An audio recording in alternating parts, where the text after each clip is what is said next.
disturbing thoughts are something that a lot of people are disturbed by. But, you go to an edge of a cliff and you go, what's keeping me from just jumping off? Right. It's the thought and the question, what's keeping me from jumping off, right? New mothers report these really horrible thoughts. They don't like to report them, but they think, oh my gosh, what's keeping me from just, smashing my baby's head? It's the fear that you're going to do that. It's like a break, Okay. A lot of the way the brain works is all these reflexes, to fight back, to say something, to harm things, that we are built for doing pretty much anything. And then you have this forebrain, the thing in the front, which acts as a brake on everything. No, don't do that. That's not appropriate for now. Sit still now. Don't talk now. Don't say this. Don't say that. Don't respond to that comment. Yeah. Yep. Don't respond to that comment. Right. And actually, I'll teach you a good one about the comment responsive thing. It'll save you so much trouble in life. So you have chemicals in your brain, and a certain category of them are called neuromodulators. Dopamine, serotonin, acetylcholine, etc. Dopamine, people always think of as a dopamine hit, like it's pleasure. But dopamine is actually about motivation and drive. It's about craving. When you want something and you're thinking about something you really want, that's dopamine. When you're getting really hyped up, that's dopamine. Okay. When you actually accomplish the thing, it's a different set of chemicals. When someone comments something on social media or just says something to you, it opens up what's called it's essentially a dopamine loop. There's this thing called reward prediction error, which is when we expect something and we want something and it doesn't arrive, you actually get a punishment signal in the brain and your dopamine drops below what it was before.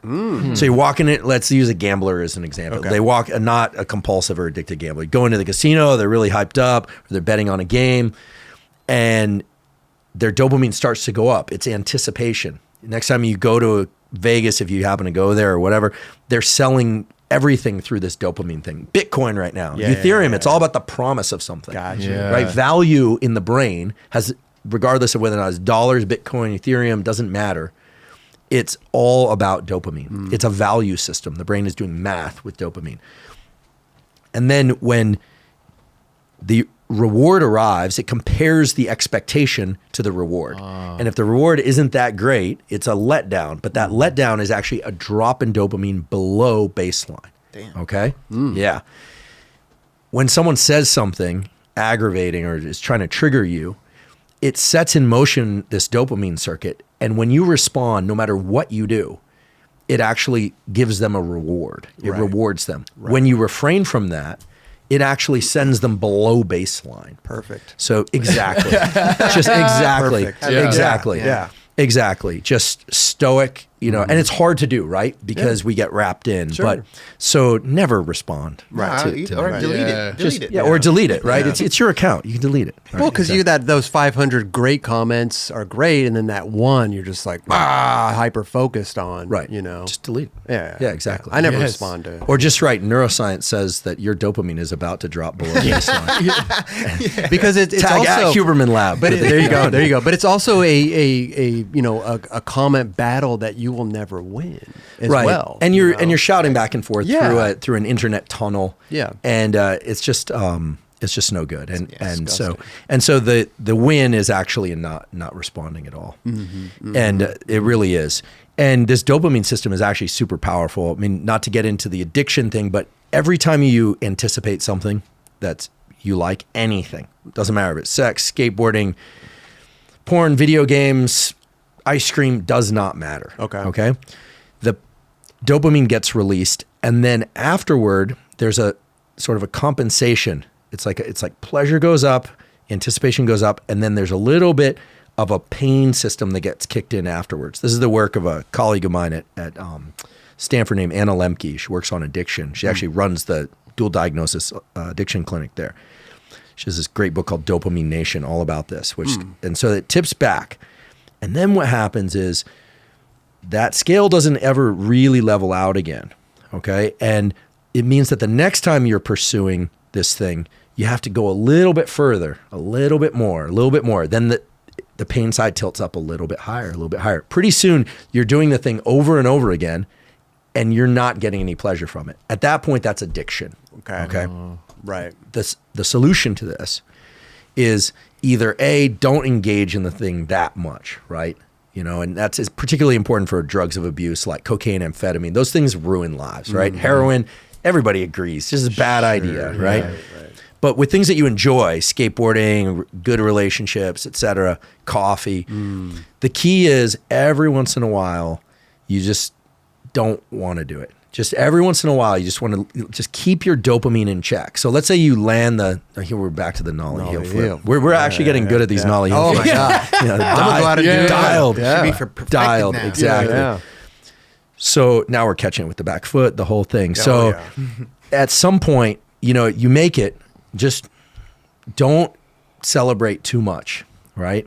And actually, I mean, I don't know what the rule is now in skateboarding, but you know, there's no burst out of yes and went on. Like I noticed people. It still And happens. contest. It still happens. Yeah, with the I contest. always wanted to murder those kids. Yeah. Now it's somewhat okay. It Really? is okay. Yeah, No, yeah, streetwise, yeah. streetwise, it's kind of crazy. It's It is. allowed. But it's been It's happening not- a lot more. Well, I now. guess this is happens in the good. street. There used to be so many rules. This is a good thing about skateboarding. like Now there aren't kids- as many rules. I've seen a lot of kids do it because they don't know any better. Like little kids because they're like All right, 12. well, with little kids, let them celebrate. Yeah. But older Yeah, dudes, yeah. I don't see it in the streets too much. In the You do because I mean you're everybody's there and hyped and you know you get Yeah. excited. It's and- I rare, guess but if we've you're been seeing it excited- a little bit more. We've been seeing it a little bit more. yeah. Well, this is also the the post-win depression that people feel. Like if you guys have been out on a lot of tours, and it's just so much fun. Yeah. Right. Oh my I mean, God. just touring. It's just the best. It's amazing. the And then best. you get back, Oh my God. and it's a drop. Yeah, it's a yeah, drop yeah, below baseline. Right. Yeah. And then you come back to normal, right? And I think people who think they are depressed, they might be depressed, but a lot of times you just have to understand that this dopamine system is like a currency. It's a money system in your brain of expectation and value and letdowns and wins. And the rule is to have a healthy, well-balanced life, be like Sharon. Don't get too high or too low. Right. You know? Right. I had this weird thing happen to me a few years ago, and I guess and it's weird to like talk about my own tricks, but I did this one trick on social media. So basically, it goes to social media. I did this trick. It goes kind of viral. Which was the trick? It was the fakie trick Yeah. with the fakie manual, and I was really stoked. You know, it was like something big for me. The next day, I felt anxiety, like I had to do something better than that. Oh, yeah. And I fully had this anxiety come over me, and I was like, I gotta post something or I gotta do something. right. And my friend's like, hey, dude, you can just chill. Now you got to keep Right. up with yeah, what. Exactly. And, Right. And like, what is this? Your I don't know. That's your dopamine. So you had the big dopamine surge. Look, Yeah. and none of this is pathologic. This is just how we're wired, Yeah. right? This is great. You made something challenging. You were celebrated by your community. These are all the elements of quality, healthy neural wiring and great community, which is skateboarding, right? I guess a moment ago we were kind of making fun of people were screaming after somebody makes it, but let's face it, that's actually a beautiful thing. That's a great thing. So celebrating your friends' wins, right? I mean, your homie makes something that's Oh, great. you're hyped. Yeah, exactly. So we don't want to punish that. No. But just let him ride away. I get you 100%. So I didn't cheer for myself when I landed. Just letting you know. Let us do the cheering for you. Okay. Yeah, I didn't do that. so after that dopamine surge, then there's a compensation in your body. Just like being awake too long, you need to sleep. There's this strive for homeostasis, as they call it. And so we call it the pain system kicks up, and it creates this anxiety and this desire for more. This is how people end up gambling addicts. This is how, you party with people and then you wake up in the morning and somebody's still at it. And you're like, what is going on here? And some of that has a genetic predisposition. Some of it doesn't. People always like to think, oh, what's the trauma that drove them to this? There is that sometimes, but sometimes no. A lot of it is just trying to regulate that dopamine system. So the thing to do that's really great is you still have that win. It is healthy now and again to just think about that win and how good it feels. I bet you if you think about it now, it just feels good in your body, right? You feel energized by it. That's dopamine. And dopamine is actually made from some of the same chemicals that epinephrine is made from, adrenaline. Oh, yeah. And so dopamine and adrenaline and the hormone testosterone, they all hang out together. They're homies. Okay. And after they hang out and go home, then you have the molecules like serotonin, oxytocin. They're more about mellow and chill. And learning how to go back and forth on that seesaw is really important. Hang out with dopamine right? Hang out with dopamine, epinephrine, and testosterone because you do get that surge. It makes you feel capable. Yeah. This is a big part of our evolution as a species, feeling capable of killing more of whatever species you were trying to kill and eat. Right? Sure. More mates, take over more towns, whatever it was. Right? It's a win, and it doesn't matter what the win is. There's only one currency of winning in the nervous system, and that's dopamine. Right? There's no debate about what currency, which cryptocurrency, dollar, euro, yen. It doesn't work like that. It's only one. It's dopamine. So you just have to give it some time. And people who are really functional and happy in life and high performers are people that learn how to go back and forth on this seesaw. So they get the big win, and then they just chill, and they know how to chill, and they know how to enjoy that, because there's a whole other state of celebration that's with the things you have in your possession. You don't feel like you have to do anything. You're just good right where you are. And so, and I'm not making this up. This isn't psychology. This is biology. So dopamine is all about pursuit and excitement for things beyond the reach of your skin. It's out there. It's something you're going to do that you're excited about. Right. Serotonin and that system is more about being really good just in the confines of your own skin. It's just holding your son when he was a little baby, just feeling like this is amazing. Your brain's flooded with oxytocin. It's just, you don't need him to do anything. Totally. And he can feel that. Actually, we know that babies, they've done brain imaging of babies and parents or friends when they hang out, that feeling like, yeah, like this is amazing. Yeah. That feeling of bonding is a mutual release of the same chemicals. And it's an amazing thing. And so just learning how to go back and forth and just expecting that that's going to happen. Yeah. And I think people get really hungry for more dopamine. Nothing wants dopamine more than dopamine. Yeah. And so when you find yourself scrolling social media and it doesn't feel good, you're like, why am I doing this? Why did I pick up the phone? There are two reasons. One is that the behavior has become a little bit reflexive. It's sort of like if I had, right now we're no phones out, but if someone picked one up, we would all do it. It's just kind of reflexive, right? That happens. But another part of it is that you do get dopamine hits from it. I mean, I saw that kid do the impossible 50-50 down the Oceanside Hub, and I was like, whoa, that's a dopamine hit. So it felt so good. I didn't even do it, right? Amazing. Imagine how it felt for him. So then you start scrolling and you're like, what am I doing? Well, you don't realize it, but subconsciously you're seeking more of those wins. So the best thing you can do, if you actually like social media, if you like video games, if you like skateboarding, if you like your girlfriend, is actually take some space. Right?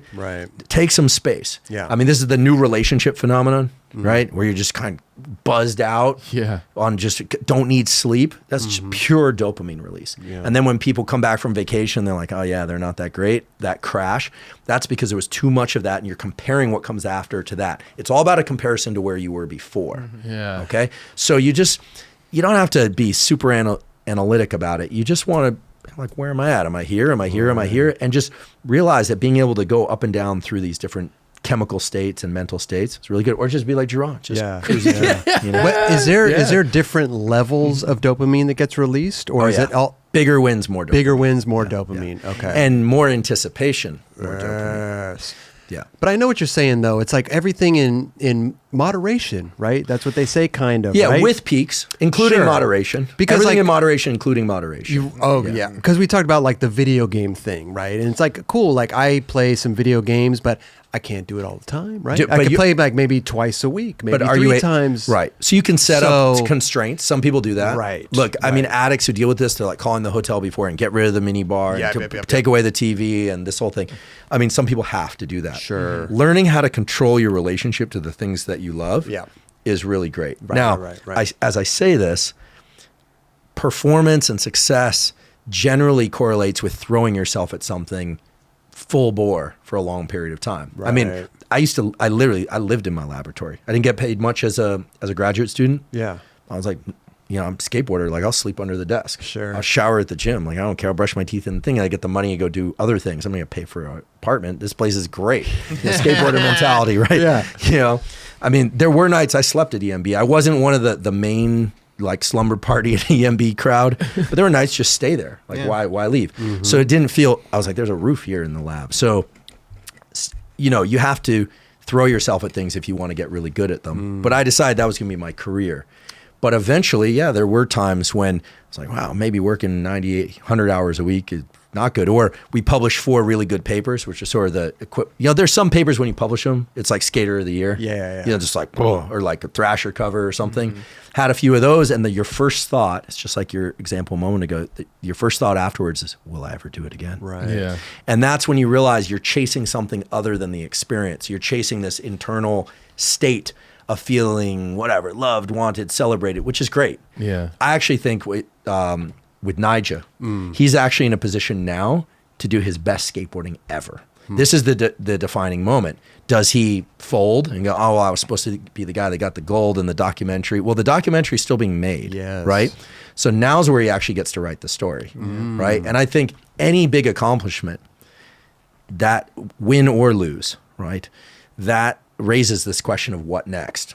And I don't want to keep blowing him up because people are going to think like, there's something going on here. But like that's actually why I think Danny's successes have been on the Mega Ramp have just been so incredible. But the real question, and I'm sure it'll be amazing, is what's he going to do now? And now we know so many guys that are kind of getting to that stage of life where their body really can't hold up. And if anyone can do it, it would be him or some of the other guys, Mike Carroll, or I still think of him as Mikey. Sorry, Mike. I think of him as Mikey, even though I think he's a year older than I am.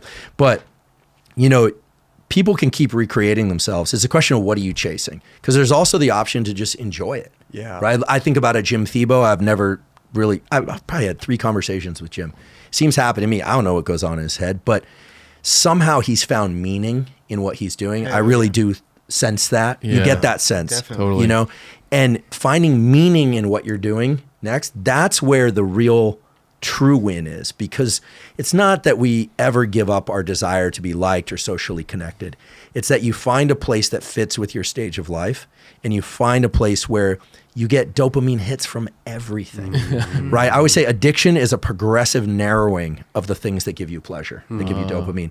And I don't know anything about enlightenment, but if there is an enlightenment or a good life, it's about a progressive expansion of the things that give you pleasure. Where is that like button? Right? Is it right here or right here? Just a little scroll coming down the bottom. It's Subscribe. over to it's on your on my left. right? It's on No, my on your left. left. Hey, Yeah. hit Right that button right there. Right there. Right Yeah, there. please. The like button's kind of like in the middle there. It's like we're kind of. Oh, it's like right here? Kind of. Like right The there? subscribe's like over to the left. Like right over there. All right.